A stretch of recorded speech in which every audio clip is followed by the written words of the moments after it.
Puji nama Tuhan. Agak nervous ya hari ini. Soalnya nggak pernah firman biasanya di JC di bawah, sekarang di atas sini. Wow, kelihatannya. Oke, saya berdoa supaya firman dan segala kesaksian yang hari ini disampaikan melalui firman yang saya sharingkan itu bisa memberkati dan bisa memulihkan dan bahkan memberi jawaban. Dan yang terlebih daripada itu membawa pewahyuan roh buat setiap dari kita. Amin. Bulan ini kita temanya kan tentang Holy Spirit, ya kan? Saya dikasih tema itu adalah Holy Spirit is the great harmonizer, ya. Ya, mungkin sorry ya kalau pronunciation-nya enggak benar. Jadi bahasa Indonesianya itu adalah Roh Kudus adalah sang penyelaras. Jadi yang mengharmonisasikan satu dengan yang lainnya. Kalau kata lainnya, Roh Kudus yang membuat hidup kita yang kacau tadinya jadi selaras dengan kehendak Tuhan tentunya. Oke.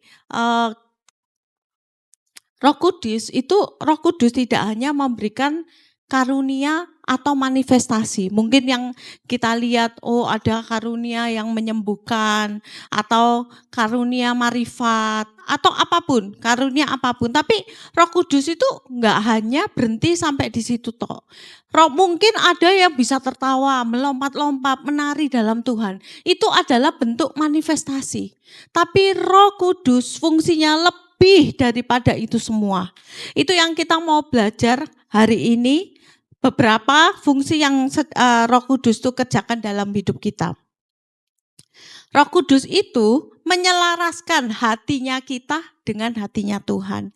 Pikiran kita dengan kebenaran dari Tuhan, identitas kita dengan tujuan yang diberikan Allah buat kita, dan manusia dengan manusia yang lain. Tanpa Roh Kudus, hidup kita itu akan terganggu. Dan kita tidak akan bisa selaras dengan kehendak Tuhan. Karena kita nggak ngerti kayak gitu kan. Jadi bayangkan kalau ada sebuah orkestra, tahu kan ya semua tentang orkestra. Nah, itu kan orkestra ada bermacam-macam musik. Ada cello, biola, harpa, flute ya kan. Bayangkan kalau itu semua main sendiri-sendiri. Mereka semua pemain hebat. Mereka main sendiri-sendiri. Apakah akan menjadi indah? Semua main ini temponya ini lebih cepat. Temponya 1/4, 3/4, 2/4. Akan jadi pusing kita yang dengerin ya kan. Makanya diperlukan adalah seorang konduktor. Konduktor itu yang menyelaraskan semuanya untuk menjadi harmoni musik yang indah. Bisa nangkep ya sampai di sini ilustrasinya. Jadi Roh Kudus itu adalah konduktor kita dalam hidup kita. Dia itu menyelaraskan hidup dan hati kita untuk menjadi sesuai dengan kehendak Allah. Apa sih yang Allah mau dalam hidup kita? Mungkin enggak langsung seperti membalikkan telapak tangan, tapi pasti melalui proses demi proses. Setiap peristiwa demi peristiwa, setiap ujian demi ujian. Roh Kudus pasti akan membuat kita belajar sesuatu dari situ. Yang membuat kita itu lama-lama, tambah lama akan semakin bertumbuh. Yang tadinya baru lahir, baru jadi bayi, rohani ya kan, lama-lama akan jadi tumbuh, jadi anak kecil, dewasa, remaja, dewasa, ya kan, sampai akhirnya menjadi tua, semakin dewasa lagi. Nah, kenyataannya, ya kan, jujur banyak dari kita termasuk saya yang hidupnya itu nggak sesuai mungkin, kayak gak karu-karuan gitu, kacau gitu, gak jalan sesuai kehendak Tuhan. Nanti kita belajar jadi kayak contoh supaya lebih ngeh gitu ya. Siapa sih yang di dunia ini gak mau menjadi kaya, ya kan? Pernah contohnya aku sendiri, karena kepingin punya pendapatan lebih lagi, aku pindah ke kantor. Tapi kantornya tuh sibuk Swibuk pakai banget gitu ya. Jadi sampai aku tuh hatiku tuh sampai kosong karena hidupku, waktuku itu semua tenggelam dalam kesibukanku di kantor.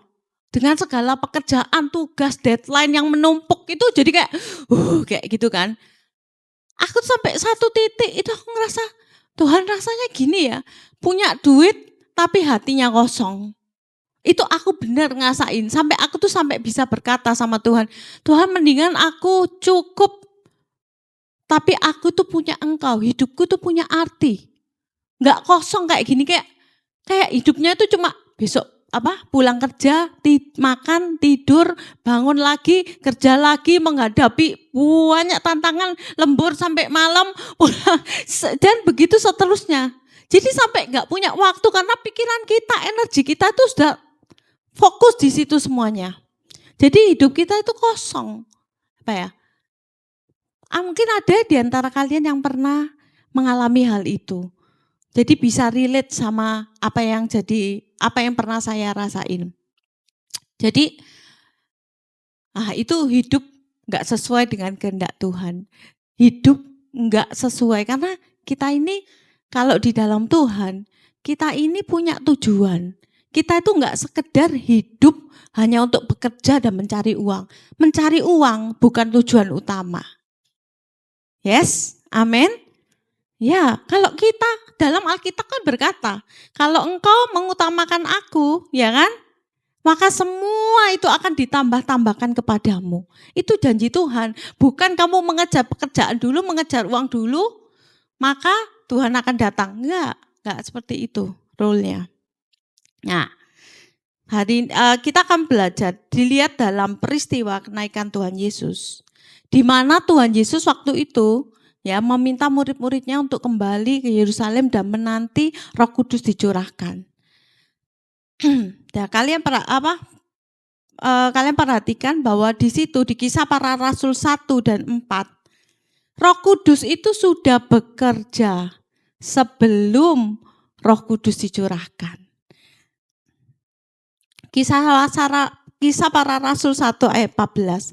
Mereka semua bertekun dan sehati. Untuk membuat kita semua bertekun dan sehati, ya, itu enggak gampang karena manusia itu punya pemikiran masing-masing, karakter masing-masing.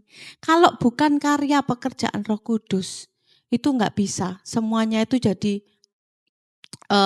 bisa sehati dan bertekun untuk menantikan kehadiran Tuhan. Lalu Kisah Para Rasul 2 ayat 1. Ketika hari tiba Pentakosta, semua orang percaya dan berkumpul di suatu tempat sampai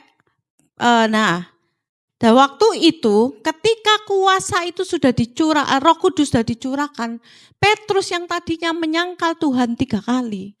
Petrus tuh jadi punya kuasa. Petrus tuh dirubahkan 180 derajat. Tadinya yang dia menyangkal, takut mati. Tapi waktu mereka dipenuhkan, Petrus itu langsung berdiri ketika orang-orang itu melihat, wah mereka lagi ngapain? Mabuk anggur ya kayak gitu. Tapi dia berdiri memberikan kesaksian dan menasehati. Saat itu, yang sebelumnya nggak pernah dilakukan, malah dia melakukan yang sebaliknya, menyangkal Tuhan. Nah, di sana kita melihat ketika Roh Kudus itu hadir, Roh Kudus itu mentransformasikan hidup Petrus dan juga hidup kita semua. Amin. Hari ini kita mau melihat lebih dalam lagi apa saja yang Roh Kudus mau selaraskan dalam hidup kita. Yaitu yang pertama, Roh Kudus menyelaraskan hati. Kenapa hati? Karena dari hatilah itu adalah terpancar sumber kehidupan. Siapa kita? Makanya kalau kita mau jadi berkat buat orang lain, hati kita harus benar dulu. Kalau enggak, kita enggak bisa jadi berkat. Karena dalam hati kita itu sudah kelihatan apa yang ada di dalam hatimu itu akan kelihatan di mukamu. Benar enggak? Di tindak tandukmu, di kebiasaanmu.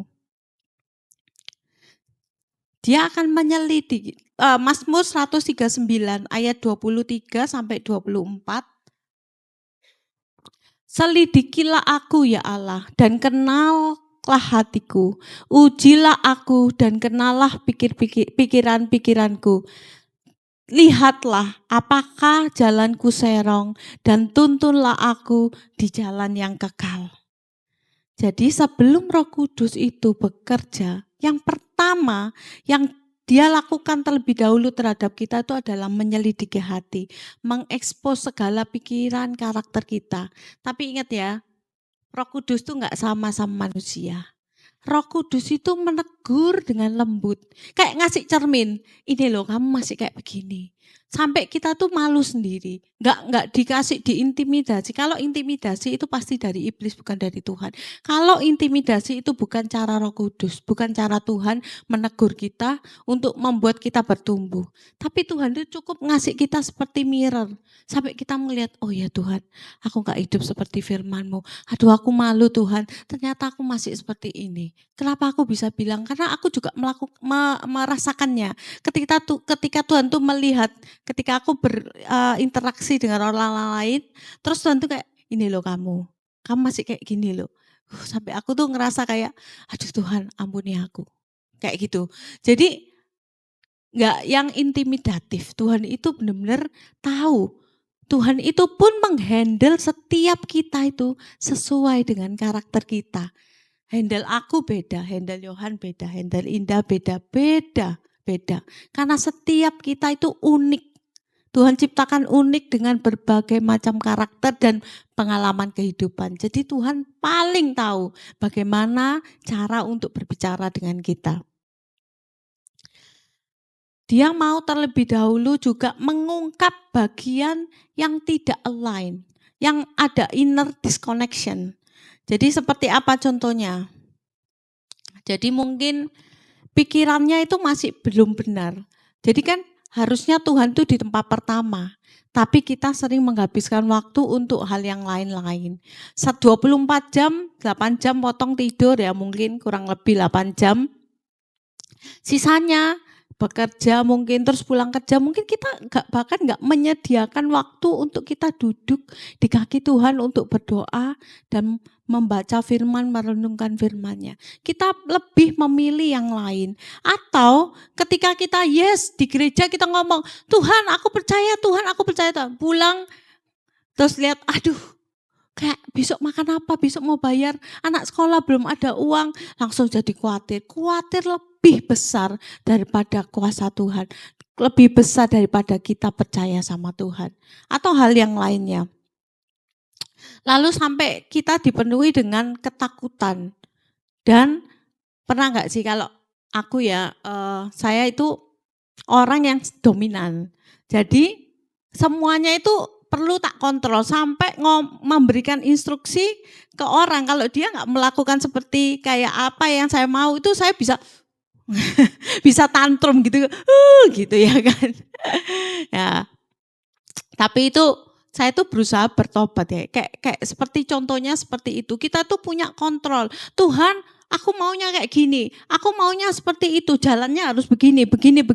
Tuhan, aku mau sembuh. Aku mau kaya. Jalannya harus begini. Aku harus masuk ke tempat ini, langsung aku harus gini. Kita yang mengatur. Padahal Tuhan itu mungkin membawa kita jalan yang lain. Bukan seperti apa yang kita pikirkan. Itu terjadi sama saya sering kali. Jadi saya pun harus bertobat. Terus mungkin ada yang juga people pleaser. Lebih senang nyenengin orang lain daripada menyenangkan hati Tuhan.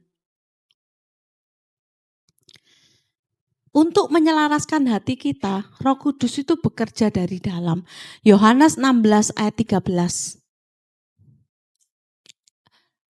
16-13 ayat, tetapi apabila ia datang, yaitu roh kebenaran, ia akan memimpin kamu ke dalam sebuah kebenaran. Tuhan itu enggak akan memberikan kita tuh langsung kayak karung besar langsung dilempar ke atas kepala kita. Kita enggak akan bisa menerima. Tuhan pasti akan sedikit demi sedikit mengikis apa yang tidak benar dalam hati dan pikiran kita. Karakter kita itu pasti akan dikikis sedikit demi sedikit. Nggak akan langsung. Tuhan akan bukakan kebenaran. Makanya penting kita belajar firman Tuhan dan kita punya Roh Kudus. Karena Roh Kudus yang akan membukakan dan memperlihatkan kepada kita apa yang nggak benar. Jadi mulai hari ini kita harus berdoa untuk meminta Roh Kudus itu untuk menselaraskan hati kita, pikiran kita, attitude kita sesuai dengan kehendak Tuhan dan firman Allah. Yang kedua adalah Roh Kudus menyelaraskan relasi atau hubungan. Efesus 4 ayat 3. Berusahalah memelihara kesatuan roh. Kesatuan roh dalam bahasa Yunaninya itu, aku nggak bacain karena susah, tapi artinya itu adalah unity produced by the Spirit. Jadi kesatuan yang berasal dari Roh Kudus. Jadi kesatuan itu Roh Kudus yang menginisiasikan. Jadi kalau kita bisa kompak, bisa satu, itu Roh Kudus. Makanya setiap kita perlu penuh dengan Roh Kudus. Karena apa? Supaya kita nggak sedikit-sedikit ada yang ngomongnya mungkin nggak enak. Pas kita nggak enak hati, ada ngomong yang nggak sesuai dengan kita, langsung kita motong, nggak ke gereja, nggak mau datang care gitu, ya kan? Itu sering terjadi. Nah, jadi Roh Kudus itu yang membuat kita itu mempunyai kebesaran hati dan kasih. Untuk kita itu mengampuni. Kalau ada temanmu yang lagi mungkin hatinya nggak enak, ngomong yang menyakiti hati, itu Tuhan pakai sih sebenarnya untuk membuat kita itu belajar mengasihi dan mempunyai kebesaran hati untuk memaafkan. Roh Kudus, kesatuan yang dihasilkan dari Roh Kudus itu bukan berdasarkan kesamaan personality, opini atau background, tapi itu Roh Kudus yang menginisiasikan. Contoh lagi ya, misal dalam kehidupan suami istri. Nah, itu sangat penting untuk taruh Roh Kudus tuh dalam center marriage kita, pernikahan kita. Seperti ya biasa di rumah kan pasti sering bertengkar atau berbeda pendapat seperti saya dan Pak Yohan, ya kan. Sering kita itu kayak apalagi kalau bagi kami itu biasa, tapi bagi orang yang mendengar itu kayak gak apa-apa kayak kayak berdebat kayak gitu ya. Tapi setelah itu kita itu akan duduk atau melakukan pillow talk, ya kan? Tahu nggak ya pillow talk itu apa? Ya jadi sebelum tidur ngobrol-ngobrol bareng, ya kan? Menyamakan lagi, curhat apa yang nggak benar, apa yang salah. Terus lalu kita berdoa. Ya kan? Mungkin memang gak seideal itu, tapi at least mungkin saya ya, ketika saya marah biasanya cewek itu kan lebih, harga diri tinggi, ego, ya kan. Tapi ketika kita punya Roh Kudus itu yang akan kayak, kamu salah loh, ayo belajar minta maaf. Dulu, saya itu harga diri paling tinggi gitu ya. Kalau bertengkar dulu waktu jam pacaran belum menikah itu seperti itu, tapi sekarang itu sudah sudah turun gitu ya, nggak seperti dulu lagi. Itu puji Tuhan itu karena Roh Kudus yang mengubahkan saya, bukan hasil usaha saya. Oke. Jadi untuk setiap pasangan atau jemaat satu care, minta Roh Kudus campur tangan dalam pernikahan, dalam satu care atau satu jemaat ini, biar kita nggak cepat tersinggung, ya kan? Kita lebih pengertian, lebih mengasihi, lebih berbesar hati. Karena itu tanda bahwa buah-buah kalau kita sudah dipenuhkan Roh Kudus, itu terlihat dari buah-buah kita. Kalau benar itu Roh Kudus, bukan Roh Kudis, ya kan? Itu kan kita akan mengeluarkan buah-buah roh itu. Ya, nggak akan cepat marah, mengendalikan diri, mengampuni. Oke. Mengapa unity itu perlu? Di dalam Edward Cole ngomong bahwa a place of agreement is a place of power. A place of agreement is a place of power. Ayatnya, jika dua orang sepakat, permintaan mereka akan dikabulkan. 2 orang sepakat, Tuhan hadir di situ. Amin. Amin. Makanya kita jadi jemaat itu penting kita untuk sepakat. Satu care penting untuk sepakat. Satu rumah tangga penting untuk sepakat. Kalau kamu kalau di dalam rumah tanggamu kamu mau mendapatkan terobosan keuangan, terobosan pemulihan hubungan atau terobosan apapun, Roh Kudus harus hadir. Dan supaya satu suami istri punya kesatuan hati dan bisa lahir sebuah terobosan-terobosan yang kamu mau dalam kehidupan rumah tangga.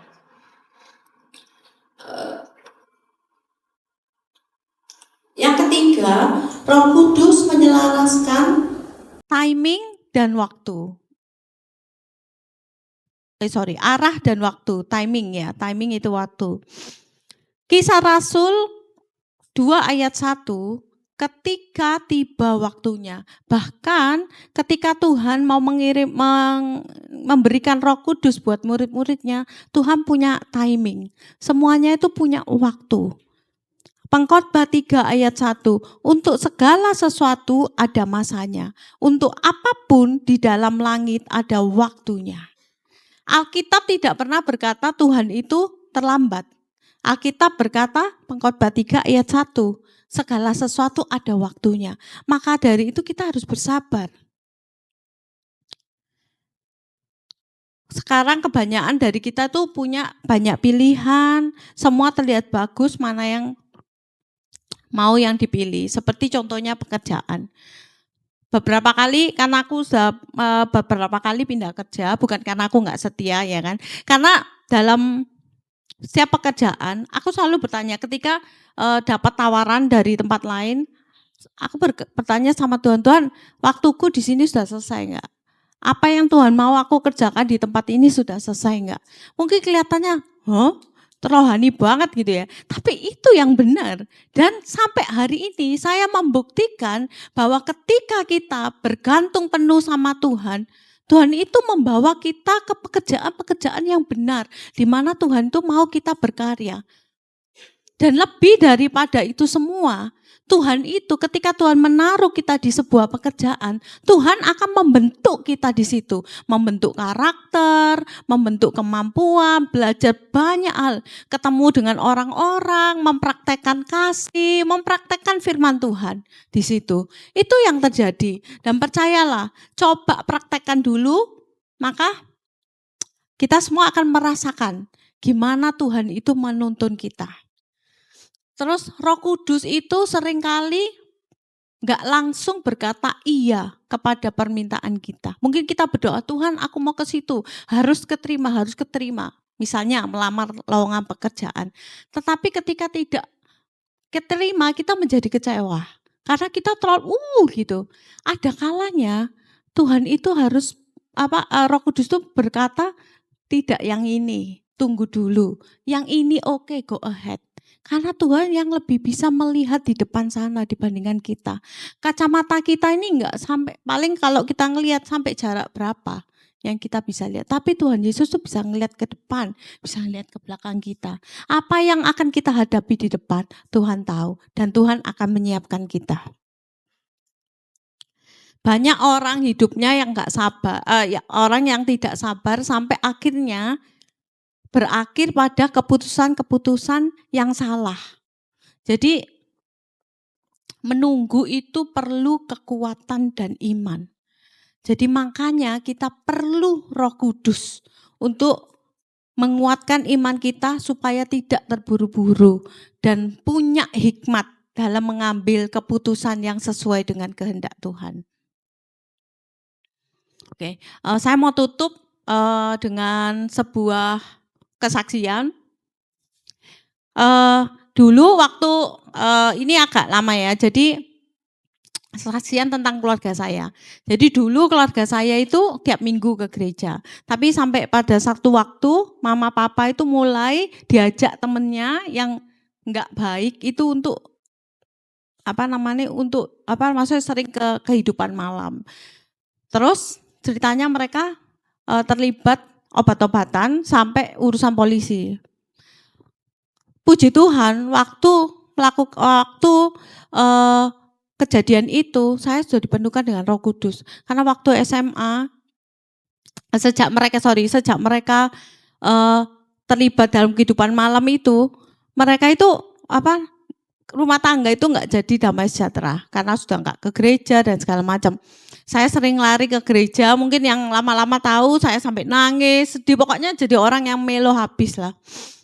Tapi SMA itu saya berusaha mengejar, karena waktu itu semua mengejar kepenuhan Roh Kudus.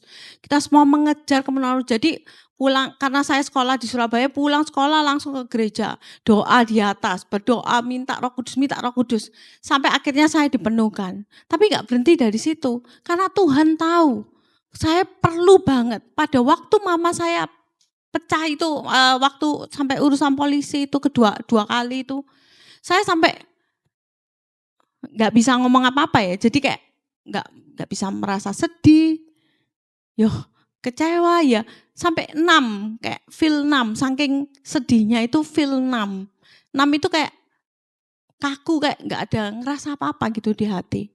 Tapi saya bisa melewati semuanya, puji Tuhan. Sampai hari ini Tuhan itu terus membentuk saya, melewati segala Roh Kudus itu yang menolong ketika waktu itu aku nggak selalu kuat, karena aku juga manusia ya. Jadi ada saatnya aku down, tapi Roh Kudus itu yang terus membalikkan. Ketika aku sudah mulai keluar jalur, Roh Kudus itu membalikkan. Sampai aku berdiri di tempat ini. It's not easy, tapi puji Tuhan, Roh Kudus itu yang menguatkan dan memimpin aku sampai hari ini. Jadi kenapa aku kalau hari ini ada di antara kita semua yang mengalami pernikahan, mungkin keluargamu, pasanganmu belum mengenal Tuhan, atau ada orang lain yang belum mengenal Tuhan, mungkin anakmu yang mungkin sakit, atau anakmu, apapun masalahnya. Anakmu mungkin di sekolah gak punya attitude yang benar, atau apapun masalahnya itu yang kamu yang sekarang sedang jadi pergumulan kita. Mungkin itu tentang keuangan atau apapun. Ayo kita berdoa, kita mau bawa itu, kita mau undang Roh Kudus dalam hati kita. Untuk untuk Roh Kudus itu menolong dan menunjukkan hal yang mana yang perlu. Roh Kudus mau membawa kita yang mana, kita harus melakukan apa. Itu penting, karena kalau enggak kita tidak akan kuat menghadapi dunia yang akan semakin enggak karuan ini. Sampai hari ini kita ngelihat berita-berita itu, jujur aku juga ngerasa kayak ketakutan ya. Tapi aku enggak mau ketakutan itu yang menguasai hidupku. Tapi aku menyerahkan ketakutan itu, dan Roh Kudus yang memberikan aku kekuatan, Roh Kudus yang menolong dan mengarahkan bagaimana kita harus berlaku, bagaimana kita harus bersikap di dunia yang terakhir-terakhir ini, yang ke belakang, yang dengan yang gak karuan kejadiannya. Oke.